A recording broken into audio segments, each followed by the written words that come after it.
My Hero Academia. This is My Hero Academia chapter 379, Hopes. We got a cool little color page here. I actually really like this a lot. With La Brava and Gentle Criminal just walking, looking cool. Last we left off, it was revealed that Gentle Criminal has been allowed by the police and the heroes at large to be kind of a backup plan in case the UA headquarters started to fall. And lo and behold, it started to fall. And he was there to hold up the UA with the combined might of La Brava's ability to supercharge people based on how much she loves them, and he was able to basically hold up the entirety of UA single-handedly with his dope-ass powers. Let's go, Gentle. Yes, sir. And on top of that, we have Lady Nagant, who has come out and is doing her sniper thing, sniping from afar. No. And we get a little flashback as to how she got involved. And she apparently survived being blown up from the inside with a few scars. And a literal Dr. Mario is advising her to... That's what I was going to ask. Yeah. I didn't notice this on my read. His hair is shaped like his hat. That is what it is. So does that mean Chicken Man is based off of somebody from Mario? Maybe. Chicken Doctor? Maybe. I mean, he does. Maybe he's just like a Yoshi, like a weird looking Yoshi. I mean, I guess he had to alter. That's Dr. Mario. Holy shit. Yeah, he altered little moments of them because I bet he's avoiding copyright right now. He can't just straight up draw Mario. But I didn't even think about it for a moment. I just scrolled past it so fast. It is funny. Is all the medical staff just Mario characters? Because that would be pretty hilarious. The chicken is not a Mario character. The thing is I think he's like one of them dinosaur Yoshis. Because now that I think about it, he could either be a chicken or a Yoshi. Maybe. That he altered a little because he clearly can't draw a Yoshi without some kind of copyright going on. But anyway, that's very funny. Anyway, she's just like, tell me where the enemy is. And Mario is like, you're an escaped convict. No fucking way. But Rocklock comes out and he's like, let her fight. I'll take full responsibility. Just let her go. Let her cook. And cook she did. First off, I don't know why she was asking Dr. Mario. Like they would give him that information. Well, he seems to know because he refuses to tell her as if he knew. Why would they tell this fucking doctor? He's saying, tell you. Why would I tell you you're an escaped convict? But also, Brian, I counter question, why wouldn't you tell Super Mario? I'm just curious because he's just a regular ass doctor. No, and they're just like, yo, by the way, we're gonna be over here. All Might's protege, that dude is on UA right now, scrapping.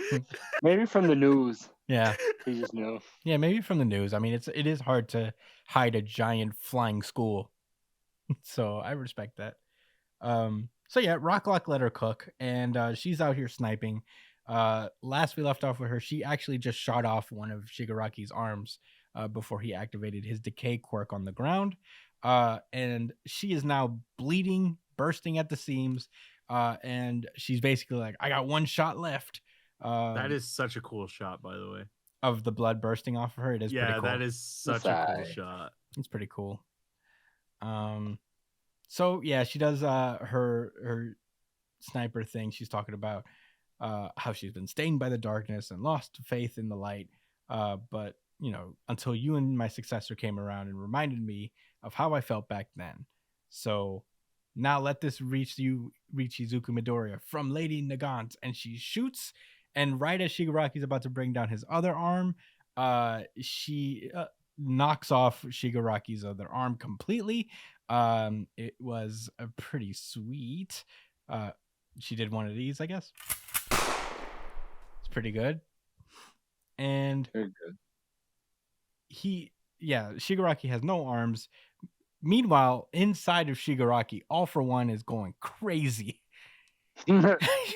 Yeah. He's like, He said that disposable trash. She just jumps from one thing to another. She's not faithful. Yeah, she's just going crazy. He's losing control over the body, and that's when a bunch of fingers come out of his theoretical mouth, and he's just like, "Ha ha ha! So your manipulations didn't work, did it?" Brian, are you frozen right now? No. Oh, it's looking frozen to me. I'm not either. Yeah, Brian's frozen for sure. Brian. I'm not frozen. Yeah, all right. Well, I'm looking at you. Can you move your hand? I am moving my hand. No, you're not. I literally am. Brian, you're frozen. Yeah, you're frozen for sure. I'm literally moving my hands right now. Anyway.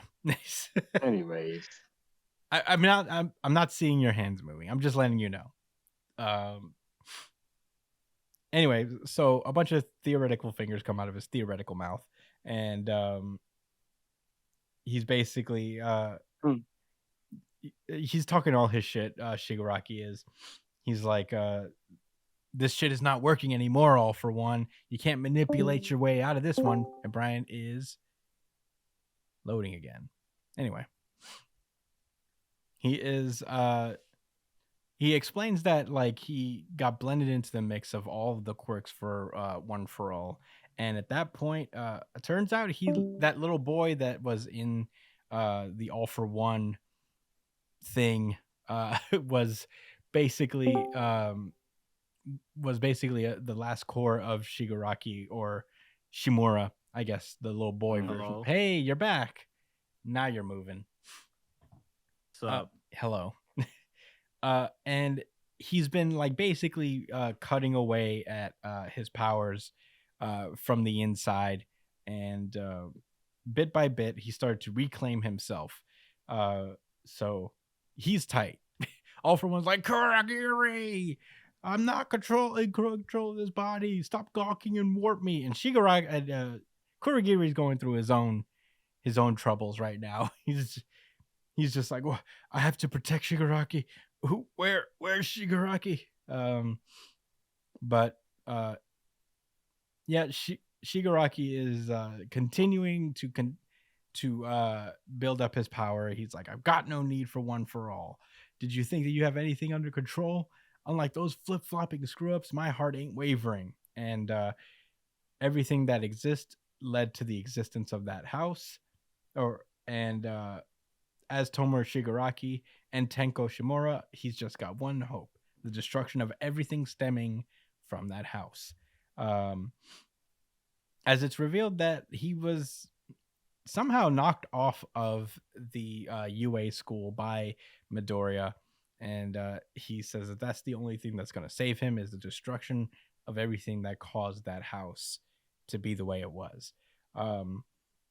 And we see that there's a kid taking a photo, I guess, of what's going on between Midoriya and Shigaraki, and the chapter ends with I know who it is. Yeah, and it's one of the business kids, actually, I bet. It's the business kid. It's the marketing kid that Josh hated. It's talking about the guy taking the video. Yeah. Yeah. And the chapter ends with Izuku Midoriya and Shigaraki in a really well drawn 2-page spread, just facing off against each other, talking about how Midoriya's like, I can't let you destroy everything, but I also can't pretend I didn't see you crying in there. And that's where the chapter ends. Josh, what were your thoughts on My Hero Academia chapter 379?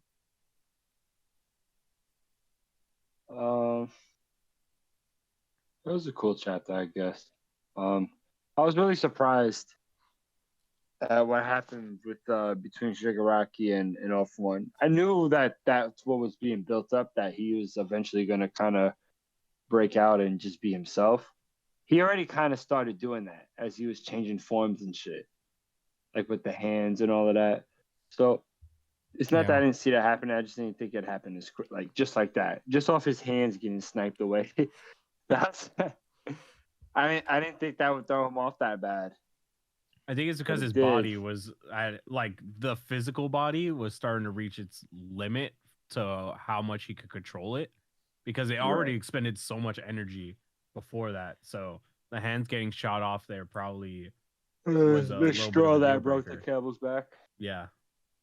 Right. And I'm sure he just pretty much had a temper tantrum just because he wasn't able to erode the entire school building in Ireland. Anyway, Shigaraki came out, and I'm gonna tell you this. Look, I know a retcon when I see one. Talking about implanting a version of himself inside, so because he known all for one schemes. No. You guys could break it down as much as y'all want, and maybe my mind will change. But right now, I'm not buying it for a second. But it's okay. The story could keep going. It is what it is. Otherwise, I guess it was a cool chapter. I mean, I guess it was cool seeing La Brava and Gentle Criminal, Jesus, fight for play a role in saving them. Even though it was super brief, but I guess he saved everybody's lives that's on the island, because that shit would have crashed down. Anybody on it would have died. So he did his job. He gave it enough time. He's still to on stay there. afloat. He's still up there. Huh? He's still up there. Who's he? Gentle. Yeah, I know. Yeah, he's still holding it, because there's people still up there. So it's important. I mean, I don't know. I'm just really not into this fight. I'm really not into this fight between Midoriya and Shigaraki. I wish I was a little bit more, but that's due to change. Yeah. It's their character dynamic. Same thing I've always been saying, though. I just wish we had a little bit more time. I wish they had a few more conflicts before that big war. A few more things happened before he went into his Demon Lord slumber. Yeah, no, I agree. But Brian, last week we discussed that we really felt the impact of change during the My Villain Academia arc, and you had brought to our attention, it probably was due to the heavy scrutiny, and I think it really did affect him. I think he probably did have plans to take his time and flesh it out like he was with everything else. I mean, the series kept a pretty decent pace, but the thing is, it didn't have to wrap up so soon. He could have kept the same pace and just kept it going for longer, Things could have kept happening in the same pace. You just could have had more. But I'm tired of talking about what was. Like I said, it's a cool chapter. I'm ready to see these guys get it shaken. But we're probably going to see what's going on all around before we see their fight. Also, they touch noses. Did they touch noses? They sure did. Oh, they did touch. They did little. They did do a little boop. They are close enough to do a little boop. Yep, and it was caught on camera. Yeah, they got a picture of that. Yeah, they got a picture. They got a pic of the boop. Caught a pic of some Prime PDA. Brian, what did you think about this? Brian loves it. But I want to hear how much you loved it, Brian, in detail. I think this is a pretty decent. This is a pretty decent chapter. One Piece was no one's RGC. Nah. No. Shit. So was it yours? So no. Okay, that's fine. It's close. It wasn't mine last week. I think this chapter was it was pretty good. It was pretty good. Not as good as last chapter, but this chapter was pretty good. I think the whole him being able to hide a piece of his soul makes sense, mainly because of the whole all for one for all world that they have, with like a disconnection from their body. They could kind of have that. I could see Shigaraki over time coming up with that idea when he senses something fishy is going on. So it makes sense because they have their own fucking world, their own little astral plane that they exist on. So it's not impossible that this happened, you know? And I feel like when you're learning from the dude who's literally the evilest person of all time, you tend to think that, you know, all this power and training he's giving you isn't just going to be for free. And Shigaraki has always been a very skeptical person. So I feel like it's plausible for him to come up with this kind of plan to like have like a backup to make sure that he could always prevail in the face of evil. So there's that.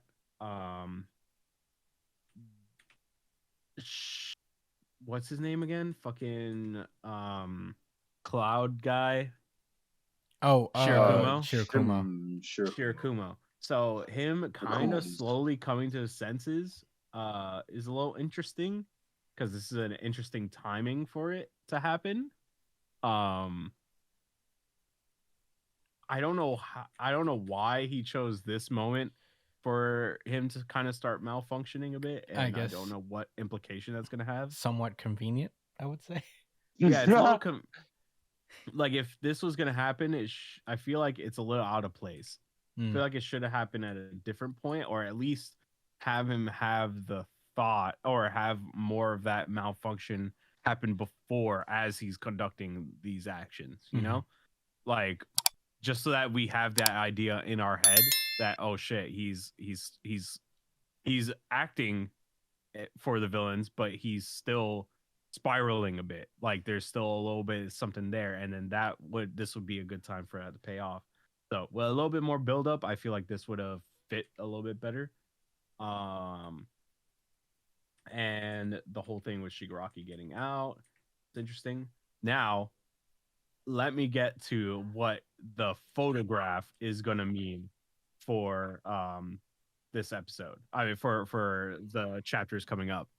So, I think the kid is going to advertise this fight, what's going on, and where it is, which means that All Might from last chapter, who went out about somewhere, is going to show up at this location now with the help of this kid taking that photo.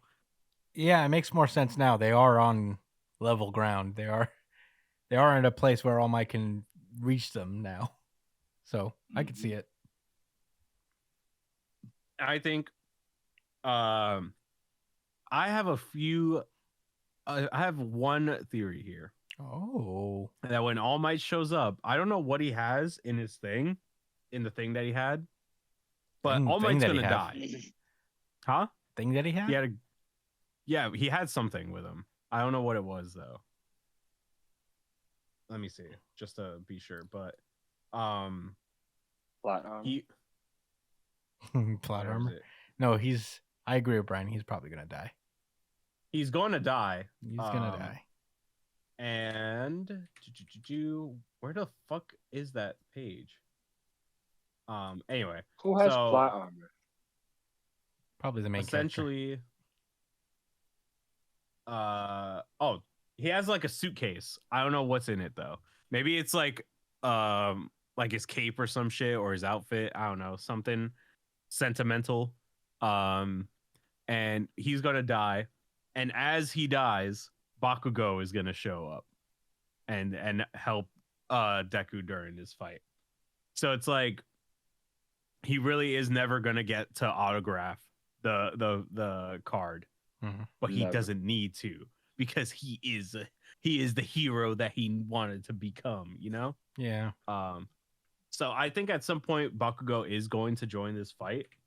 I don't know to what extent or how impactful it's going to be, but that is a loose thread, no pun intended, that's going to probably come back around here.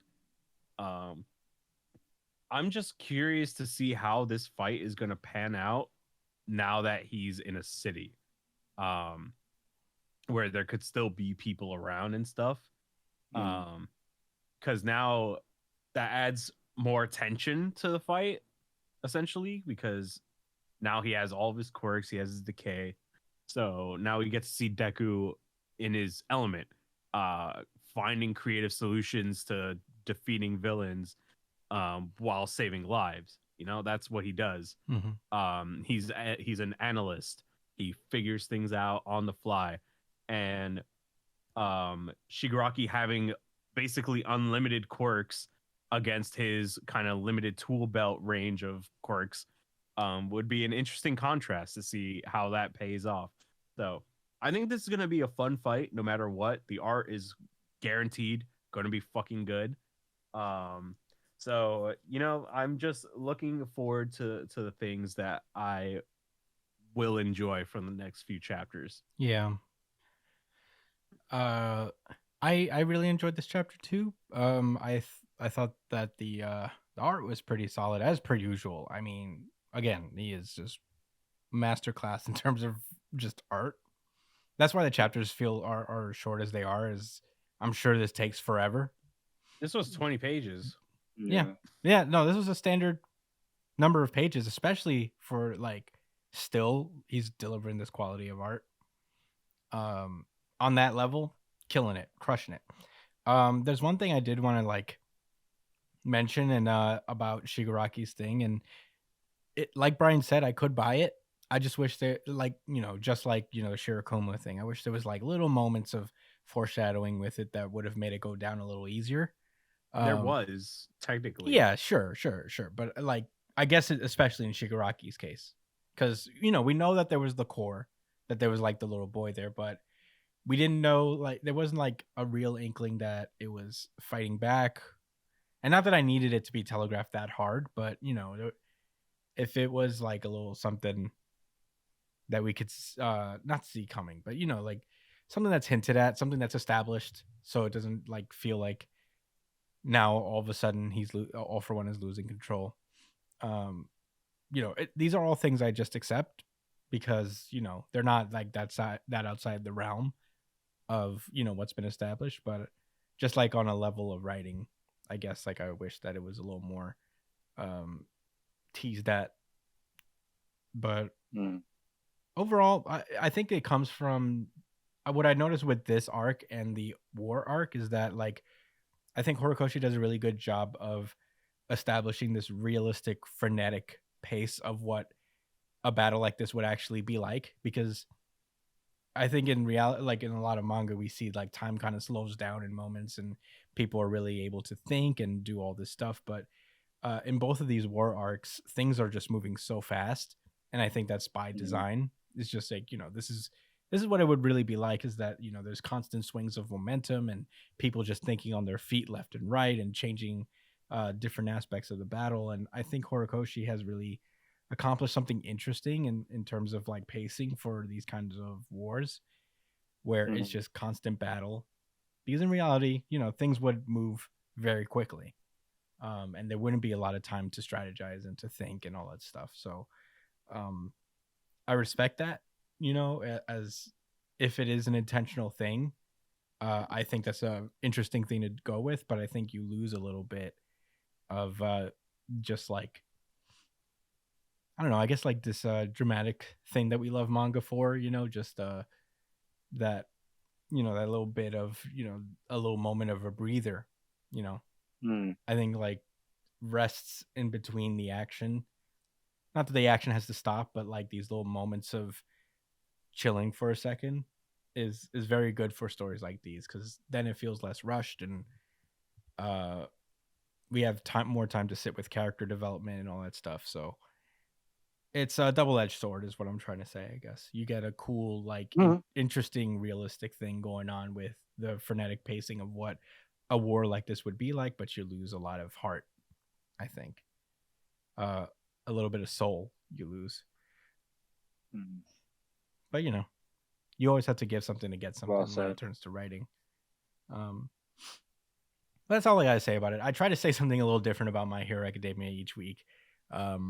Because we do go to the well often a lot, but and I guess like it is again another pacing issue, but it'd be that way sometimes. That is just the main issue that plagues this series sometimes. But I did like this chapter a lot. I really love what they did with like Nagant. Was a cute little moment. Oh, not cute, but like a nice moment for her character, and a little bit of redemption for her, all that stuff. I'm still so happy to see Gentle Criminal around doing stuff.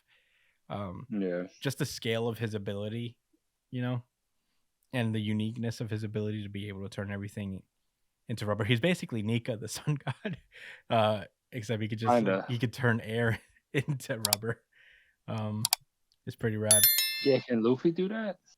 I think Luffy can. No, Luffy can somewhat we've seen that he can manipulate his environment and even like people to a degree. I know he did it to Kaido. He just like punched straight through his head, but it really wasn't punching straight through his head. So I don't know if he could do something on this scale though. No, I mean he hasn't turned air into rubber, so we don't know. But yeah, that's all I got to say about My Hero Academia. Overall, pretty solid chapter. I am excited to see what happens next. I am looking forward to the fight, if only for the like visual spectacle of it, because it is cool to have some very good Horikoshi art. You know, I'll never turn that down.